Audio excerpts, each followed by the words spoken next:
बिहार में चुनाव तो अगले महीने है, लेकिन झटका अभी से लगने लगा है। इंडिया गठबंधन की जीत, या फिर यूं कहा जाए जो वहां लोग खड़े हैं वहीं पर टक्कर रह जाएगी। एनडीए को एक के बाद एक सीटों पर झटका लग रहा है।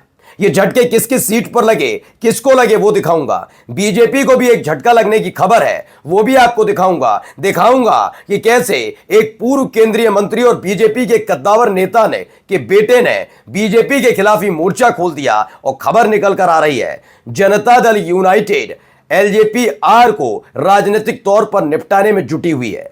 और इसी बीच खबर है कि एलजेपीआर आरजेडी को पूरी तरीके से सपोर्ट करने जा रही है। खबर कहां से क्या क्या है वो मैं आपको समझाने जा रहा हूं। सिर्फ फुटबॉल एनडीए में हद से ज्यादा हो चुकी है। नमस्कार, मैं हूं प्राज्वल गौतम और आप देख रहे हैं टाइम्स एक्सप्रेस। सबसे पहले एक बड़ी खबर निकल कर आई, आरजेडी मोतिहारी ने इसे ट्वीट किया।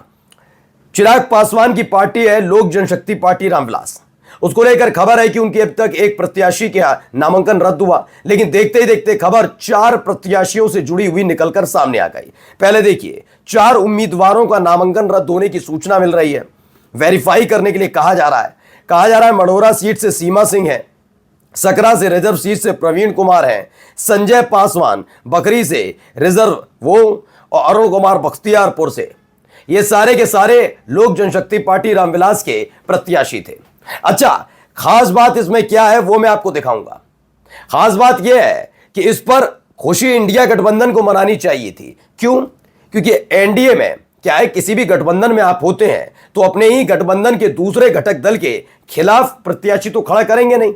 यानी एनडीए का एक ही प्रत्याशी था इस सीट पर। इन 4 सीटों पर एलजेपीआर के एक एक प्रत्याशी उतरे थे, है ना। इसके अलावा जेडीयू या बीजेपी या किसी ने उतारा नहीं। नामांकन करने की तारीख निकल गई, नामांकन हो गया रद्द। यानी कि अब इंडिया गठबंधन निर्दलीय या फिर ओवैसी की पार्टी ही टक्कर में रहेगी अगर वो वहां से चुनाव लड़ रहे हैं तो। कुल मिलाकर इन सीटों पर खेला हो गया है। एक पूरी तरह से क्लीन स्वीप होती हुई नजर आ रही है इंडिया गठबंधन की। एक के बाद एक विकेट गिरते जा रहे हैं। अच्छा, लोग अब कह रहे हैं कि भैया चुनाव आयोग पर आरोप लगाते थे, चुनाव आयोग ने नामांकन रद्द कर दिया, लेकिन खेल चुनाव आयोग का है ही नहीं भैया। खेल वही है जो बीजेपी हमेशा खेलती रही है, वो भी आपको समझाने जा रहा हूं। पहले आप ये समझिए कि भारतीय जनता पार्टी किसी भी राज्य में हो रहे चुनाव से पहले सत्ता में आने के लिए जी तोड़ मेहनत क्यों करती है। सरकार गिराने से लेकर सरकार तोड़ने या फिर राष्ट्रपति शासन लगाने पर आमादा क्यों रहती है, इसे जरा समझिएगा। क्योंकि झारखंड में यह हो चुका है। झारखंड में जब शिबू सोरेन के बेटे हेमंत सोरेन को गिरफ्तार किया गया था और जब उन्होंने मुख्यमंत्री पद छोड़ा था, तब 48 घंटे तक यही मौजूदा उपराष्ट्रपति साहब जब राज्यपाल थे झारखंड के, वो गायब रहे। बीजेपी का पूरा कुनबा टूट पड़ा था झारखंड में। ये कैसे ना कैसे या तो विधायक टूटे या फिर वहां राष्ट्रपति शासन लगे, यानी कैसे भी करके कमान बीजेपी के हाथ में, मोदी शाह के हाथ में आ जाए। लेकिन वह संभव हो नहीं पाया, इसलिए हाथ से सत्ता खिसक गई। लेकिन बिहार में यह कर लिया, बिहार में ये सत्ता में आ गए। मशीनरी का कैसे इस्तेमाल किया जाता है भी समझाने की जरूरत नहीं है। ऐसे में जो लोग कह रहे हैं कि चुनाव आयोग पर आप सवाल उठाते थे, अब देखिए नामांकन रद्द हो रहे हैं एलजेपीआर के, अब तो चुनाव आयोग निष्पक्ष है। तो सुनिए, चुनाव आयोग आज भी सवालों के घेरे में है। और यह याद रखिए, यह लड़ाई कांग्रेस, आरजेडी या फिर सरकार के बीच की या चुनाव आयोग के बीच की नहीं है। यह एनडीए का अपना सिर्फ फुटबॉल है। हाथ में सरकार किसके है, सत्ता किसके है? नीतीश कुमार के। अगर लड़ाई सिर्फ जीतन राम मांझी और उपेंद्र कुशवाहा की होती तो ऐसी खबरें आ भी नहीं पाती, अंदर खाने इन्हें ठीक कर लिया जाता। लेकिन चूंकि यह लड़ाई अब घटक दलों के बीच की हो गई है कि तुमने मेरी वाली सीट हड़पी, अब मैं तुम्हें देखता हूं तुम अपना प्रत्याशी कैसे लड़ाओगे। उधर कह रहे तुमने मेरी वाली भी सीट हड़पी, मैं भी नहीं लड़ने दूंगा। ये सिर्फ फुटबॉल अंदर खाने हैं। ऐसे करके विकेट गिर रहे हैं। तो पहले देखिए, ये अरविंद निषाद है, बिहार फर्स्ट, बिहारी फर्स्ट, नहीं, उम्मीदवार का नामांकन रद्द फर्स्ट, पार्टी का पहला रिजल्ट फर्स्ट। ये अरविंद निषाद कौन है जरा मैं पहले आपको बता दूं। अब आप सोचिए, अगर एलजेपीआर के किसी प्रत्याशी का नामांकन रद्द हो जाता है तो इस पर खुशी कौन मनाएगा? खुद सोचिए। इस पर ओवैसी खुशी मनाए, इस पर जो नया मोर्चा बना चली चंद्रशेखर खुशी मना ले, इस पर ओम प्रकाश राजभर भी खुश हो रहे हैं एनडीए के ही घटक दल के तौर पर, क्योंकि एनडीए के उनकी सिर्फ डबल चल रही है। कांग्रेस खुशी मनाएगी, आरजेडी खुशी मनाएगी, है ना। इस पर बीजेपी खुशी मनाएगी? नहीं। इस पर जेडीयू के नेता खुशी मनाएंगे? नहीं। जीतन राम मांझी की पार्टी के मनाएंगे खुशी? नहीं, क्योंकि वो एनडीए का हिस्सा है और साथ मिलकर चुनाव लड़ रहे हैं। लेकिन ये जो अरविंद निषाद है, ये कौन है? ये जेडीयू के प्रवक्ता हैं। जी हां, जेडीयू के प्रवक्ता ने एक ट्वीट किया जिसे बाद में डिलीट कर लिया। अभिषेक कुमार लिखते हैं, एनडीए के कैंडिडेट का नामांकन रद्द हुआ। पहले कौन सा नामांकन रद्द हुआ था तब ये किया वो बताऊंगा, लेकिन इसे नीतीश कुमार के प्रवक्ता की खुशी देखिए। ये बात अलग है कि बाद में उन्होंने इसे डिलीट कर दिया, लेकिन खेल समझ में तो आ ही गया। दोनों गठबंधनों में यही हो रहा है। 11 नवंबर बीतने का इंतजार करें।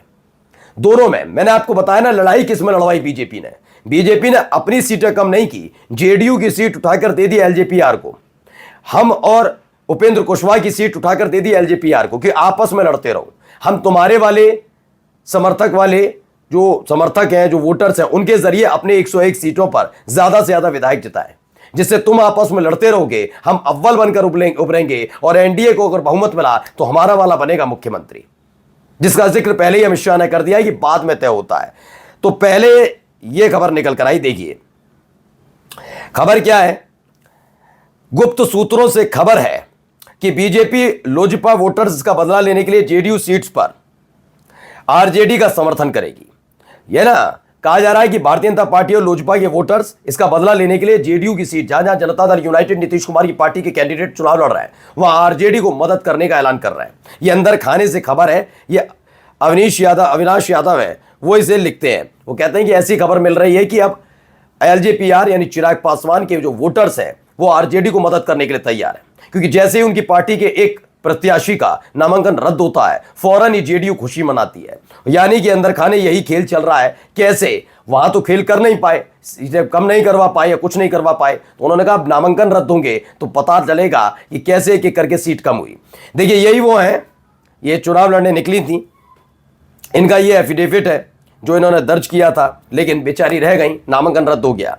बिना लड़ाई एक सीट हार गया एनडीए। छपरा की मढ़ौरा सीट से चिराग पासवान की पार्टी एलजेपी आरवी की उम्मीदवार और भोजपुरी अभिनेत्री सीमा सिंह का नामांकन रद्द हो गया। नामांकन पत्र की जांच में दस्तावेज में खामियां पाई गई, जिसकी वजह सीमा का नामांकन रद्द हो गया है और इस पर खुशी कौन मना रहा है? जेडीयू। लेकिन अकेले ऐसा नहीं है कि एलजेपीआर का हुआ है। एक और खबर निकल कर आई, वो बात अलग है कि जी न्यूज ने उस खबर को बाद में डिलीट कर दिया। खबर क्या है? बीजेपी को चुनाव से पहले लगा बड़ा झटका। छपरा से प्रत्याशी छोटी कुमारी का नामांकन रद्द हो गया। खेसारी लाल यादव को मिला वॉकओवर। खेसारी लाल यादव आरजेडी की टिकट पर इसी सीट से चुनाव लड़ रहे हैं छपरा से। इनके खिलाफ बीजेपी ने अपने प्रत्याशी छोटी कुमारी को मैदान में उतारा था। खबर यह है कि इनका भी नामांकन रद्द हो गया है, यानी कुल मिलाकर यहां से भी खेल खत्म। जी न्यूज की यह खबर अगर सही है तो समझिए नीतीश कुमार को खेल कर दिए। पहले लोजपा की सीमा सिंह और भाजपा की छोटी कुमारी का नामांकन रद्द होने की सूचना है। चुनाव के बाद सीएम की घोषणा वाला बयान भारी पड़ सकता है। यह खेल, मैंने कहा ना, यह खेल है ही नहीं लड़ाई अब पक्ष और विपक्ष की, सत्ता पक्ष और विपक्ष की लड़ाई बची नहीं है। यह सत्ता पक्ष के उन तमाम दलों की लड़ाई है जो मुख्यमंत्री की सीट के लिए लड़ रहे हैं। खेल सारा यह है कि जिसकी ज्यादा सीटें आएंगी वो चुनाव जीतेगा और वो अपना मुख्यमंत्री बनाएगा। नीतीश कुमार ये बात जानते हैं। और जाते जाते खबर बीजेपी के लिए एक और बुरी है। दरअसल खबर निकल कर आई है, देखिए ललन टॉप की। बिहार, अश्विनी चौबे के बेटे पर्चा भरने पहुंचे, बजा फोन, फैसला चेंज। अश्विनी चौबे दरअसल पूर्व केंद्रीय मंत्री रह चुके हैं। पूर्व केंद्रीय मंत्री अश्विनी चौबे के बेटे अरिजित चौबे बिहार के भागलपुर से बीजेपी के टिकट के दावेदार माने जा रहे थे, लेकिन बीजेपी ने रोहित पांडे को टिकट दे दिया। अरिजित चौबे ने बगावत कर दी है और निर्दलीय चुनाव लड़ने का फैसला किया। सैकड़ों समर्थकों के साथ नामांकन दाखिल करने पहुंचे, लेकिन ऐन वक्त पर एक कॉल ने उनकी उम्मीदों पर पानी फेर दिया है। लेकिन बगावत चरम पर है। नमस्कार।